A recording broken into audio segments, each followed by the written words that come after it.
पिछली वीडियो में हमने न्यूट्रिशन और डाइजेशन वाले टॉपिक को कवर किया था, जहाँ पे हमने न्यूट्रिशन के पूरे मतलब को समझा था, कितने प्रकार के न्यूट्रिशन होते हैं, साथ ही साथ डाइजेशन समझा था, किस तरीके से इंट्रा सेलुलर डाइजेशन और एक्स्ट्रा सेलुलर डाइजेशन क्या होता है वो क्लियर किया। उसके बाद हमने कहा था कि अगली वीडियो में हम किस तरीके से लोअर मेटाजॉन्स के अंदर न्यूट्रिशन और डाइजेशन की या फीडिंग और डाइजेशन की प्रोसेस कैसे होते हैं उसे देखेंगे। तो आज की वीडियो में उसी को स्टार्ट करने वाले हैं। सबसे पहले थोड़ी सी कुछ पिछली वीडियो की चीज़ें रह गई हैं, उनको देख लीजिए।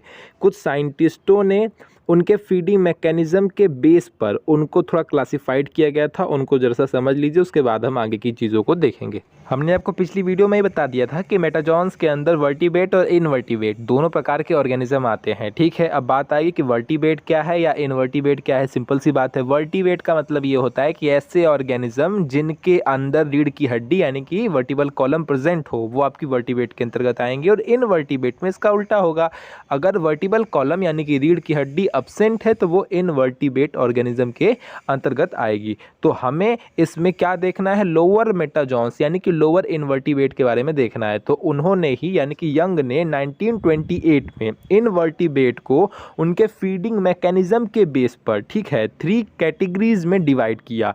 और वो किस साइज का और किस टाइप का, किस तरीके का फूड यूटिलाइज करते हैं यानी कि यूज करते हैं, इन सभी चीज़ के बेस पर उन्होंने इनवर्टिब्रेट को 3 मेजर कैटेगरीज में क्या किया, क्लासिफाइड किया। अब कौन कौन सी वो कैटेगरीज थी उसे देख लीजिए। पहली थी आपकी माइक्रोग्राफी। अब समझते हैं कि इसमें क्या था। देखिए, माइक्रोग्राफी के अंतर्गत ऐसे ऑर्गेनिज्म आते थे जो स्मॉल फूड पार्टिकल्स को अपने अंदर लेते थे या उसको फीड करते थे। सिंपल सी बात है, यानी कि माइक्रोग्राफी के अंतर्गत ऐसे ऑर्गेनिज्म आएंगे जो स्मॉल फूड पार्टिकल्स को, बहुत छोटे छोटे फूड पार्टिकल्स को यूज करते हो या उसको फीड करते हो, ऐसे आपके माइक्रोग्राफी के अंतर्गत आएंगे। और उनके फीडिंग मैकेनिज्म के अंतर्गत ये प्रोसेस आएगी, जैसे स्यूडोपोडिया, सीलिया, टेंटिकल्स, म्यूटस, स्टी और मसल्स, ये सब का यूज करके वो फूड को ऑब्टेन करेंगे यानी कि फूड को ग्रहण करेंगे। ठीक है, ये थी आपकी माइक्रोग्राफी। सिंपली समझना चाहे तो सिंपल सी बात है, ये है कि इसमें जो ऑर्गेनिज्म आएगा वो स्मॉल फूड पार्टिकल्स को ऑब्टेन करेगा, काम खत्म। अब दूसरा देखिए, वो है आपका मैक्रोग्राफी। नाम से समझ में आ रहा है, माइक्रो मतलब छोटा होता है, मैक्रो मतलब बड़ा होता है। तो उसमें जो ऑर्गेनिज्म आएंगे वो लार्ज फूड पार्टिकल्स को ऑब्टेन करेंगे। सिंपल सी बात है, बहुत कॉमन सी बात है, कोई डाउट होगा ही नहीं। आगे सुनिए, आगे कहा है, this process involve swallowing of inactive food, scraping, boring and seizing the prey. After seizing the prey, the animals chew, swallow and may digest it externally। यानी कि इस प्रोसेस में क्या क्या चीज़ें इन्वॉल्व है वो समझिए। तो इसमें इनएक्टिव फूड जो होता है उसको स्वेलिंग, स्कारपिंग, बोरिंग और सीजिंग करना इन्वॉल्व है। और एक बार जब चीज़ सीजिंग हो जाती है, यानी कि सीजिंग मतलब क्या समझ रहे हैं आप, मतलब शिकार। ठीक है, तो जब एक बार आप शिकार के ऊपर कब्जा कर लेते हैं, ठीक है, सीजिंग द प्रे, प्रे मतलब कब्जा करना। तो एक बार जब आप कब्जा कर लेते हैं शिकार के ऊपर, उसके बाद एनिमल्स उसको च्यू करते हैं। च्यू मतलब समझ रहे हैं, चबाते हैं।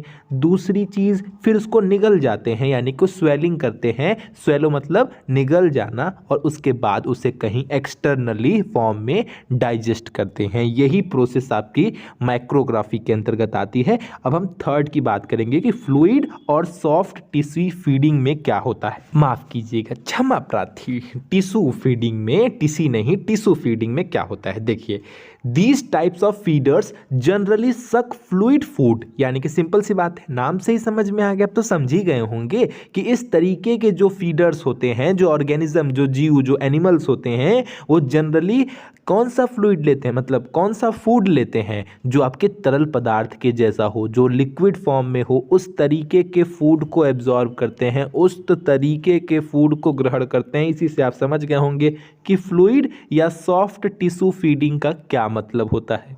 अच्छा, एक चीज़ आपके मन में डाउट आएगा, ये फीडर्स क्या होता है। फीडर क्या है? फीडर मतलब खाने वाला, यानी कि जो इसके अंतर्गत ऑर्गेनिज्म आते होंगे, बात उनकी हो रही है, समझिएगा, मन में डाउट मत लाइएगा।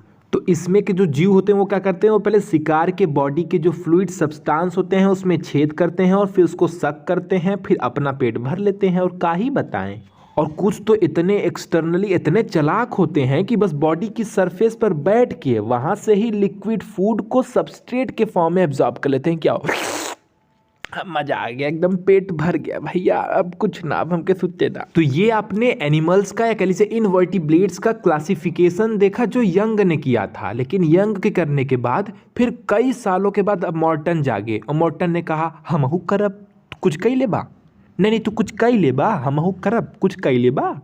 तो फिर उन्होंने भी किया। तो यंग ने 1928 में इनवर्टिब्रेट्स का क्लासिफिकेशन किया था। किसके बेस पर? वहां पे हमने देखा था फूड के साइज के बेस पर। यहाँ पे मॉर्टन ने 1967 में एनिमल्स का क्लासिफिकेशन किया। किसके बेस पर? फूड के नेचर के बेस पर, कि वो किस तरीके का फूड खाते हैं, चाहे वो मांसाहारी होंगे, शाकाहारी होंगे, सर्वाहारी होंगे। तो उनके बेसिस पर, कि फूड के नेचर के बेसिस पर इनको 5 क्लासेस में क्लासिफाइड किया गया, या 5 ग्रुप्स में, हाँ ये कह लीजिए 5 ग्रुप्स में क्लासिफाइड किया गया। तो बिल्कुल समझिएगा, ये नहीं कि कोई भी कहीं भी आ रहा है बताया जा रहा है इधर बांट दिया उधर बांट दिया। किस बेसिस पे बांटा वो आपको पता होना चाहिए। ऊपर जो बांटा था, ऊपर जो यंग ने बांटा था, उन्होंने फूड के साइज और किस तरीके का ये फूड यूटिलाइज करते हैं उसके बेस पे बांटा था। ये फूड के नेचर के बेस पे बांट रहे हैं, इसको देख लीजिए, कहानी खत्म। उसके बाद हम लोअर इनवर्टिब्रेट्स के अंदर किस तरीके से फीडिंग और डाइजेशन की प्रोसेस होती है उसको देखते हैं। ये स्टार्ट करते हैं। सबसे पहला है आपका डिपॉजिट फीडर्स, दूसरा आपका हर्बीवोरस एंड ओमनीवोरस, तीसरा है आपका कार्निवोरस, चौथा है आपका फिल्टर फीडर्स, ये वर्ड बहुत आएगा, फिल्टर फीडर्स बहुत वर्ड आएगा, ध्यान समझिएगा। और पांचवा है आपका फ्लूइड फीडर्स। ठीक है, अब क्या होता है इनके अंतर्गत वो समझिए। सबसे पहले बात करते हैं डिपॉजिट फीडर्स क्या होते हैं वो समझिए। तो ऐसा समझिए, इसके अंदर वो ऑर्गेनिज्म आएंगे जो आपकी मिट्टी नहीं होती है, उस मिट्टी को ही चाल उल के अपना काम चल लेते हो। अगर इसको बहुत आसानी से समझना है तो एक वर्ड से समझ जाएंगे, नाम है उसका केचुआ। केचुआ आप देखते हैं मिट्टी के अंदर किस तरीके से रहता है और वहीं से अपने लिए पोषण न्यूट्रिशियन अपने लिए इकट्ठा करता है, उसी को खा के ही वो जीवित रहता है। सेम कंडीशन है, वही हाल है। तो उस तरीके के जो ऑर्गेनिज्म होते हैं वो डिपॉजिट फीडर्स के अंतर्गत आते हैं। दूसरी बात की जाए हर्बीवोरस और ओमनीवोरस की। हर्बीवोरस का मतलब होता है ऐसे ऑर्गेनिज्म जो सिर्फ और सिर्फ आपके प्लांट को खाते हों, मतलब प्लांट से मिलने वाले फूड को ही खा के जीवित रहते हों। और ओमनीवोरस का मतलब होता है वो प्लांट और एनिमल दोनों को खाते हों। तो एक कैटेगरी इसको बना दी गई। तीसरी कैटेगरी बनाई गई कार्निवोरस की, जिसका मतलब होता है किसके अंतर्गत ऐसे ऑर्गेनिज्म आएंगे जो सिर्फ और सिर्फ एनिमल्स को ही फीड करके रहते हो, उन्हीं से सारा प्रोटीन न्यूट्रिशन सब कुछ उनके ऊपर ही डिपेंडेंट हो, यानी कि एनिमल होते हुए एनिमल को ही खाते हो। और इसका भी बहुत सिंपल सा एग्जांपल है, शेर हो गया और आपका चीता, ये जो भी है ये सब मांस खाने वाले जीव वो सारे ऐसे ही होते हैं। बाकी इंसान भी कुछ कुछ बस कार्निवोरस ही होते हैं जो सिर्फ और सिर्फ यही सब खाते रहते हैं। इसके अलावा बात की जाए फिल्टर फीडर्स की। फिल्टर फीडर्स का मतलब होता है ऐसे ऑर्गेनिज्म जो वाटर से फिल्टर करके फीडिंग करते हो। ठीक है, बात समझ गए। कुछ ऐसे ऑर्गेनिज्म भी होते हैं जो वाटर को फिल्टर करके अपने लिए फूड को एब्जॉर्ब करते हैं या अपने लिए फूड को प्राप्त करते हैं। तो इस तरीके के ऑर्गेनिज्म इसके अंतर्गत आएंगे। और फ्लूइड फीडर्स का तो मतलब आप समझ ही गए कि जो ऑर्गेनिज्म सक करके अपना लेते हो, खाना अपने लिए इकट्ठा करते हो, उस तरीके के ऑर्गेनिज्म इसके अंतर्गत आ जाएंगे। बहुत ज़्यादा मैं इसके ऊपर टाइम नहीं देना चाहता था, इसी वजह से बहुत तेज़ी से इसको बताते हुए आगे चला गया। फिर भी कोई डाउट होगा तो बताइएगा, एक 5 मिनट की वीडियो बना के सबको अच्छे से एक्सप्लेन कर दूंगा, कहानी खत्म हो जाएगी। अब हम अपने मेन टॉपिक की तरफ चलते हैं जिसका नाम है feeding and digestion in lower metazoans. तो अब उसे देखते हैं। हमने ये पूरी भूमिका बना ली है, हमारा बेस तैयार हो गया है। अब हमको सिर्फ इसके ऊपर घर बनाना है, तो आइए घर बनाना स्टार्ट करते हैं। मैंने आपको पिछली वीडियो में बताया था कि लोअर मेटाजोन्स के अंतर्गत कौन कौन से एग्जाम्पल आते हैं। उन एग्जाम्पल को एक बार देख लीजिए, उसके बाद मैं आपको आगे की चीजें बताता हूं। पिछली वीडियो में हमने आपको लोअर मेटाजोन के बारे में बताया था, उसके एग्जाम्पल को भी बताया था, लेकिन एक बार फिर से बता दे रहे हैं। जो आपके लोअर मेटाजोन होते हैं उनके बॉडी का ऑर्गेनाइजेशन बहुत ही सिंपल होता है। जैसे हम लोग बहुत ही कॉम्प्लेक्स माने जाते हैं, क्योंकि हमारी बॉडी की जो संरचना है वो काफ़ी कठिन है, काफ़ी कॉम्प्लेक्स है, जटिल है। लेकिन इसके अंतर्गत यानी कि लोअर मेटाजोन के अंतर्गत जो भी ऑर्गेनिज्म आते हैं उनकी बॉडी की संरचना, उनकी बॉडी का ऑर्गेनाइजेशन बहुत ही सिंपल होता है। ठीक है, दूसरी बात, इनकी बॉडी अनसेगमेंटेड होती है, बटी हुई नहीं होती है। और ये डिप्लोब्लास्टिक होते हैं, यानी कि 2 लेयर से मिलकर बने होते हैं, यानी कि इनके एम्ब्रियो के डेवलपमेंट के दौरान टू लेयर्स का फॉर्मेशन होता है। और मैंने आपको बताया था कि मेटाजोन्स क्या होते हैं। मेटाजोन्स के अंतर्गत ऐसे ऑर्गेनिज्म आते हैं जिनके एम्ब्रियो डेवलपमेंट के दौरान 2 लेयर्स या 3 लेयर्स का फॉर्मेशन होता है। ऐसे जीव आपके मेटाजोन्स कहलाते हैं। और ये सारी चीजें आपको पिछली वीडियो में बताई गई है, इसीलिए ज्यादा एक्सप्लेन करने की जरूरत नहीं है। बात की जाए लोअर मेटाजोन्स के अंदर, या तो वो एसिलोमेट होते हैं या तो वो स्यूडोसिलोमेट होते हैं, यानी कि उनके अंदर कैविटी या तो नहीं है पाई जाएगी, इनके अंदर जो सिलोम होता है या जो बॉडी कैविटी होती है या तो वो नहीं ही पाई जाती है, और अगर पाई भी जाती है तो false cavity, false body coelom पाया जाता है। और अब फॉल्स कैविटी या फॉल्स सिलोम क्या होता है वो आपको पता है, वो मैंने आपको पिछली वीडियो में बताया है कि ट्रू सिलोम और फॉल्स सिलोम का क्या मतलब होता है। तो ये भी आप समझ गए। तो आपके जो लोअर मेटाजोन्स होते हैं या तो वो एसिलोमेट होते हैं या स्यूडोसिलोमेट होते हैं, ठीक है। और जो आपके हायर मेटाजोन्स होते हैं वो आपके क्या होते हैं, सिलोमेट होते हैं, यानी कि उनके अंदर कैविटी पाई जाती है, उनके अंदर ट्रू बॉडी कैविटी या ट्रू सिलोम पाया जाता है। ये सब चीजें आप समझ चुके हैं। अब ये रहे आपके लोअर मेटाजोन्स के अंतर्गत आने वाले कुछ एग्जाम्पल्स, कुछ फाइलम जो इनके अंतर्गत आते हैं, जैसे आपका पोरीफेरा हो गया, सेलेंट्रेटा हो गया, प्लेटीहेलमिन्थिस हो गया। देखिए प्लेटीहेलमिन्थिस पढ़ पाएंगे, ऐसे अच्छे से वर्ड मीनिंग क्लियर होती है। एस्केलेमेंथिस वर्ड मीनिंग क्लियर होगी। इंटोप्रोक्टा, तो ये सब क्या है, ये सब इसी के अंतर्गत आने वाले हैं। अब हम बारी बारी, क्योंकि हमें लोअर मेटाजोन्स के ही अंदर फीडिंग और डाइजेशन की प्रोसेस देखनी है, तो बारी बारी हम एक एक फाइलम को करके समझेंगे। सबसे पहले बात करते हैं पोरीफेरा की। तो आइए देखते हैं पोरीफेरा में क्या क्या होता है, किस तरीके से डाइजेशन की और आपकी फीडिंग की प्रोसेस कंप्लीट होती है, यहाँ से आपकी मेन चीजें स्टार्ट होती हैं। चलिए सबसे पहले हम पोरीफेरा को क्लियर करते हैं। चलिए सबसे पहले तो ये समझिए कि पोरीफेरा है क्या, ठीक है। तो आप ऐसे समझिए कि ये समुद्र में रहने वाले जीवों का एक ग्रुप है, ठीक है, ऑर्गेनिजम्स का एक ग्रुप है जो समुद्र में रहने वाले जीवों को रिप्रेजेंट कर रहा है, ठीक है। इसके अलावा ध्यान से समझिए, फाइलम पोरीफेरा के जो अंतर्गत मेंबर आते हैं उसे हम स्पॉन्ज कहते हैं, यानी कि इसके अंतर्गत पोरीफेरा जो फाइलम है इसके अंतर्गत जो मेंबर होते हैं, जो ऑर्गेनिज्म होते हैं, उसे हम स्पॉन्ज भी कहते हैं, स्पॉन्ज के भी नाम से जानते हैं। तो अब आगे स्पॉन्ज वर्ड आएगा तो डरिएगा मत, घबराइएगा मत, इतनी बात क्लियर। ये रहा उसका फिगर जो आपके समुद्र में देखने को मिल जाता है। ये आपको सामने सामने फिगर दिख रहा है, कुछ और फिगर दिखा रहा हूँ, वहाँ पे उनको एक्सप्लेन करता हूँ, समझा देता हूँ फिगर में क्या क्या चीज़ें हैं, ठीक है। इनके अंदर बहुत सारे छोटे छोटे होल्स पाए जाते हैं, ठीक है, बहुत सारे छेद पाए जाते हैं जिनके थ्रू कंटिन्यूअस बाहर से पानी इनके अंतर्गत, मतलब इनके अंदर यानी कि इस स्पॉन्ज के अंतर्गत जाता रहता है। और जो ये होल्स बहुत सारे पाए जाते हैं, इन्हीं होल्स को ऑस्ट्रिया कहते हैं। तो ऑस्ट्रिया के माध्यम से पानी इनके अंदर जाता है, बॉडी के अंदर जाता है, या आप कह सकते हैं कि ऑस्ट्रिया सिर्फ और सिर्फ स्मॉल पार्टिकल्स को, छोटे छोटे पार्टिकल्स को ही अपने अंदर जाने की परमिशन देता है, सिंपल सी बात है। इसके अलावा ये जो आपके स्पॉन्ज होते हैं वो आपके फिल्टर फीडर्स होते हैं। फिल्टर फीडर्स का मतलब ये हो गया कि ऐसे ऑर्गेनिज्म जो आपको मैंने पीछे बताया ना, जो पानी को ही फिल्टर करके अपने लिए फूड ऑब्टेन करते हैं, ठीक है। पानी में जो पाए जाने वाले बहुत सारे बैक्टीरिया, जो बहुत सारे सूक्ष्म जीव होते हैं, माइक्रो ऑर्गेनिज्म होते हैं, उनको ही ये फीड करके जीवित रहते हैं। तो ये एक तरीके से फिल्टर ही कर रहे हैं ना। तो पानी को फिल्टर करने पे जो भी उनको माइक्रो ऑर्गेनिज्म, जो भी चीज़ मिलती है, उसको ही वो फीड करके अपना जीवन बिताते हैं। तो इसीलिए जो स्पॉन्ज होते हैं वो आपके फिल्टर फीडर्स होते हैं, ये चीज़ भी क्लियर कर लीजिएगा।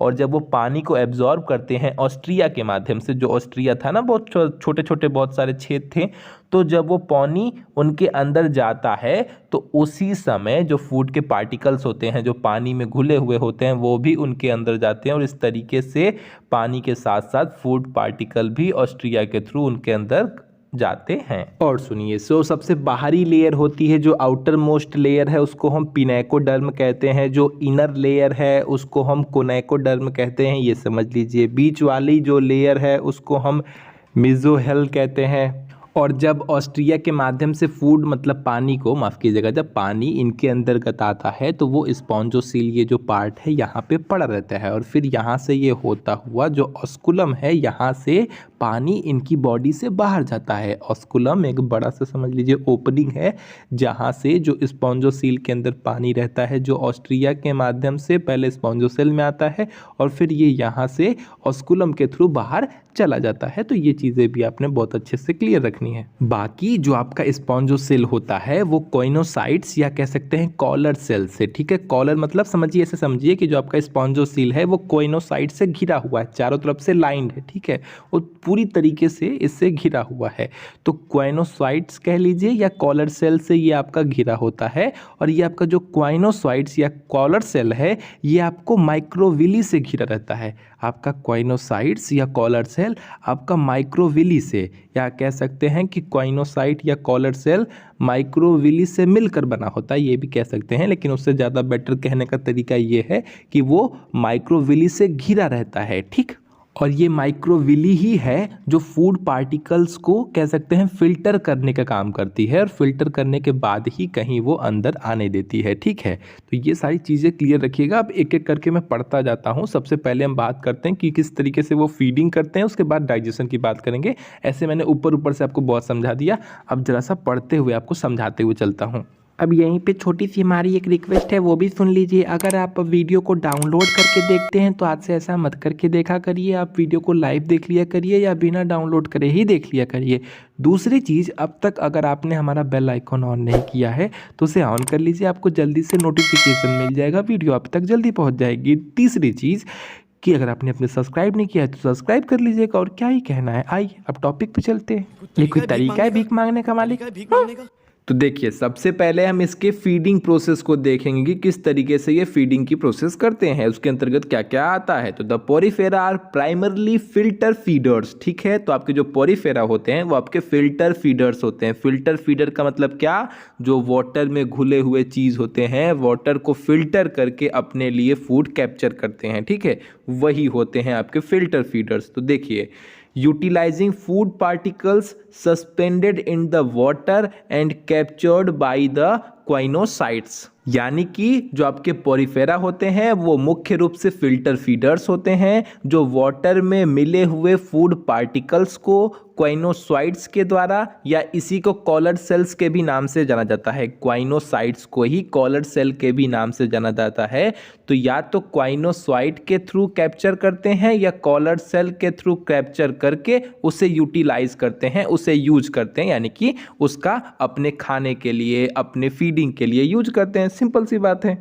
अब इस फूड पार्टिकल में क्या क्या होते हैं वो समझ लीजिए। तो उसमें अनिवार्य रूप से बैक्टीरिया होते हैं और भी जो पानी के अंदर बहुत सारे अदर माइक्रो ऑर्गेनिज्म पाए जाते हैं वो हो सकते हैं। जो ऑर्गेनिक डेब्रिस होता है, डेब्रिस मतलब क्या, ऑर्गेनिक कचरा, ठीक है, जो कार्बनिक कचरा होता है, जो उसके पार्टिकल होते हैं जो पानी में नॉर्मली घुले रहते हैं, उनको भी आपके पोरीफेरा या स्पॉन्ज जो होते हैं वो वाटर में घुले हुए ऑर्गेनिक सब्सटेंस को भी एब्जॉर्ब कर लेते हैं, यानी कि उसको भी ग्रहण कर लेते हैं, उसको भी ऑब्टेन कर लेते हैं, यानी कि उसको भी खा लेते हैं। सबसे सिंपल भाषा में कहा जाए तो जो स्पॉन्ज होते हैं वो ऑर्गेनिक कचड़े को भी नहीं छोड़ते हैं, उसको भी खा लेते हैं। अब इससे सिंपल आपको क्या ही बताना है, ठीक है। तो आप समझ रहे हैं तो बिल्कुल समझिए, इसके आगे सुनिए।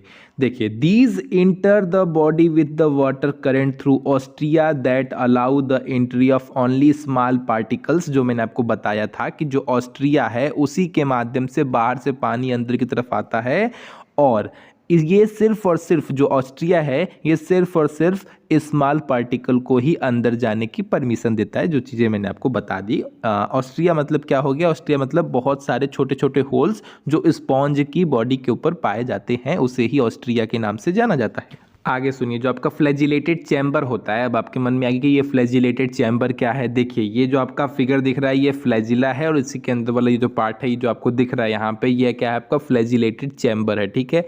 और बाकी इन सब चीज़ों के लिए माफ़ कर दिए, क्योंकि एक ही वीडियो में मतलब एक ही फिगर में सब कुछ का मिल पाना थोड़ा कठिन हो जा रहा है। इसी वजह से थोड़ा आपको कई सारे फिगर दिखाने पड़ रहे हैं और मेरी ड्राइंग इतनी अच्छी नहीं है कि मैं आपको फिगर बना के बता सकूं। इसी वजह से थोड़ा सा समझने की कोशिश करिएगा, ठीक है। तो ये आपका फ्लैजिलेटेड चैम्बर है। चैम्बर के अंदर वो जो पानी ऑस्ट्रिया के माध्यम से आता है वो यहाँ पे ही रहता है।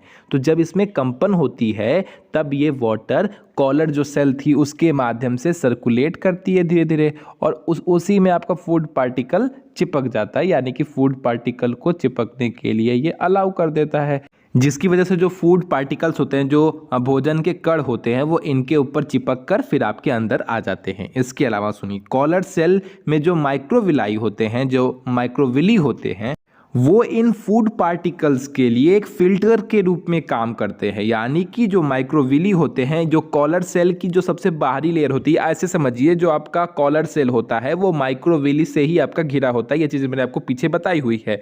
तो यही माइक्रोविली फूड पार्टिकल्स के लिए एक फिल्टर का काम करते हैं। वो पहले उसे फिल्टर करते हैं, उसके बाद ही कहीं उन्हें बेस की तरफ या अंदर की तरफ जाने की परमिशन देते हैं। तो फिल्टर करने का काम कौन करता है? फूड पार्टिकल को माइक्रोविली करता है। ये चीज भी आप समझ सकते हैं। और कॉलर जो सेल होती है वो माइक्रोविली से ही आपकी घिरी होती है। ये चीज भी क्लियर रखिए। तो इस तरीके से ये फीडिंग की प्रोसेस करते हैं। अब फूड जो है वो पेट तक आ गया है, ऐसे समझिए। नॉर्मली फूड अब अंदर आ गया है। अब किस तरीके से इसमें डाइजेशन होता है वो अब आपको यहां से देखना है। तो आइए अब उसे समझने की कोशिश करते हैं। वीडियो थोड़ी लंबी हो जाएगी, माफ करिएगा, लेकिन क्या करें, टॉपिक ही ऐसा है कि एक्सप्लेन करने में थोड़ा तो टाइम लग ही जा रहा है, तभी आपको अच्छे से समझ में आ पाएगा। चलिए अब इसके आगे की देखते हैं कि किस तरीके से डाइजेशन की प्रोसेस होती है, क्योंकि हमने फीडिंग की तो प्रोसेस देख ली है। अब फूड आपका मान लीजिए कि अंदर तक आ गया है। अब इसके बाद की प्रोसेस क्या होती है वो समझिए।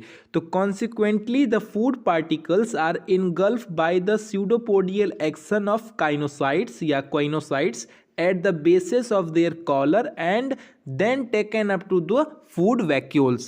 यानी कि परिणाम स्वरूप या रिजल्टिंग जो फूड पार्टिकल होते हैं वो कॉलर के बेस पर क्वाइनोसाइट्स के जो स्यूडोपोडियल एक्शन होता है उसके थ्रू वो उसे निगल जाते हैं, यानी कि घोट जाते हैं। जैसे कि हम खाना खाते हैं और उसको घोटते हैं, तो आपको पता होगा हमारी बॉडी में पेरिस्टाल्सिस मोशन होता है, ठीक है।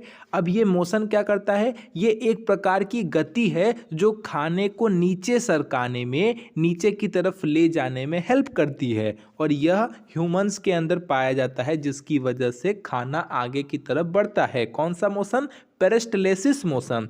वैसे ही इसमें स्यूडोपोडियल एक्शन पाया जाता है, जिसके थ्रू खाना को निगला जाता है और वो नीचे सरकने में हेल्प करता है। कौन हेल्प करता है? यही स्यूडोपोडियल एक्शन हेल्प करता है।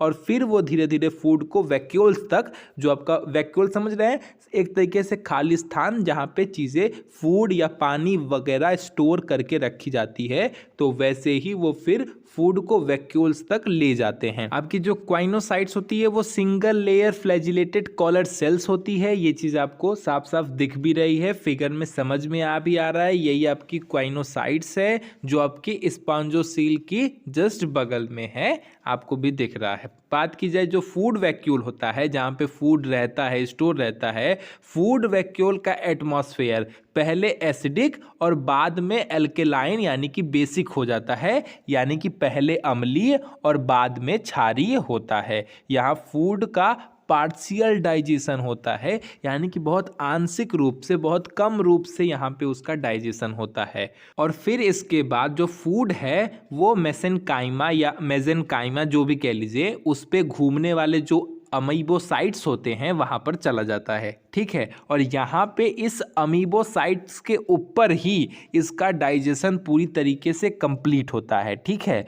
यानी कि जो फूड वैक्यूल है उसका जो एटमॉस्फेयर है वो एसिडिक और फिर उसके बाद बेसिक हो जाता है, यानी कि एल्केलाइन हो जाता है। जिस तरीके से हमारे पेट में भी आपको पता होगा कि HCl नाम का एसिड पाया जाता है जो हमारे फूड के माध्यम को अम्लीय बनाता है, उसी तरीके से इसमें फूड वैक्यूल का जो एटमॉस्फेयर होता है वो पहले तो एसिडिक होता है, बाद में बेसिक हो जाता है। और यहाँ पे फूड का पार्शियल डाइजेशन होता है, यानी कि बहुत आंशिक रूप से, बहुत थोड़े रूप में ही उसका डाइजेशन होता है। उसके बाद ये फूड मेसेनकाइमा से घूमने वाले जो अमीबोसाइट्स होते हैं वहाँ पर चला जाता है, और इसी अमीबोसाइट्स में ही फूड का कंप्लीट डाइजेशन होता है। तो फूड का पार्शियल डाइजेशन फूड वैक्यूल तक सीमित रहता है, और आपके जो अमीबोसाइट्स है यहाँ पे फूड का कंप्लीट डाइजेशन हो जाता है। ये बात आपके मन में क्लियर हो जानी चाहिए। और जो खाना अभी भी नहीं पचा होता है, जो इनडाइजेस्टेड फूड होता है, वो पानी जब यहाँ से बाहर निकलता है तो उसी की फ्लो के साथ वो भी बाहर निकल जाता है। और बाहर कहाँ से निकलता है वो मैंने आपको बताया, ऑस्कुलम नाम की जो जगह है जहाँ से पानी बाहर निकलता है, उसी रास्ते से जो अनडाइजेस्टेड फूड होता है, जो अपचित भोजन होता है, जो पचता नहीं है, जिसका डाइजेशन नहीं हुआ होता है, वो अपना वहीं से पानी के माध्यम से धीरे धीरे बाहर निकल जाता है। जिसके बाद जो ये अमीबोसाइट है वो क्या करता है, वो जो डाइजेस्ट हुआ फूड होता है वो बॉडी की सभी सेल्स में धीरे धीरे बांट देता है। जो भी डाइजेस्ट होने के बाद उससे न्यूट्रिशन की प्राप्ति होती है पूरे बॉडी में हर एक सेल्स को बांट देता है, और जो बचा खुचा रहता है या कुछ मान लीजिए वो फ्यूचर के यूज के लिए, कि फ्यूचर में इन एनर्जी का या इस न्यूट्रिशन का कोई काम पड़ सकता है, तो उसको स्टोर करके रखता है। कहाँ पे? थियोसाइटिस में उसे स्टोर करके रखता है। उम्मीद करता हूँ यहाँ तक आपको चीज़ें समझ में आ गई होंगी। इसके अलावा स्पॉन्ज के अंदर से बहुत सारे एंजाइम्स को आइसोलेट करके देखा गया है। उसमें आपके प्रोटीन, स्टार्च, फैट को डाइजेस्ट करने वाले एंजाइम भी शामिल होते हैं। ये सब एंजाइम भी स्पॉन्ज के अंतर्गत यानी कि पोरिफेरा के अंतर्गत पाए जाते हैं। ये चीज़ भी आप समझ गए होंगे। उम्मीद करता हूँ यहाँ तक चीज़ समझ में आओगी। आज के लिए बस इतना ही। वीडियो पसंद आएगी तो लाइक शेयर सब्सक्राइब करिएगा। अगर कुछ ना समझ में आए तो चिंता मत करिएगा, इस टॉपिक को अगली वीडियो में मैं फिर से थोड़ा सा एक्सप्लेन करूंगा, तो वहाँ पे जो बचा खुचा होगा वहाँ पे आपके डाउट क्लियर हो जाएंगे। तो बस अगर आपने बेल आइकन को ऑन नहीं किया तो ऑन कर लीजिएगा। वीडियो पसंद आएगी तो लाइक करिएगा, कमेंट करिएगा, मन कर जाएगा तो कमेंट कर ही लीजिएगा। Tata bye bye.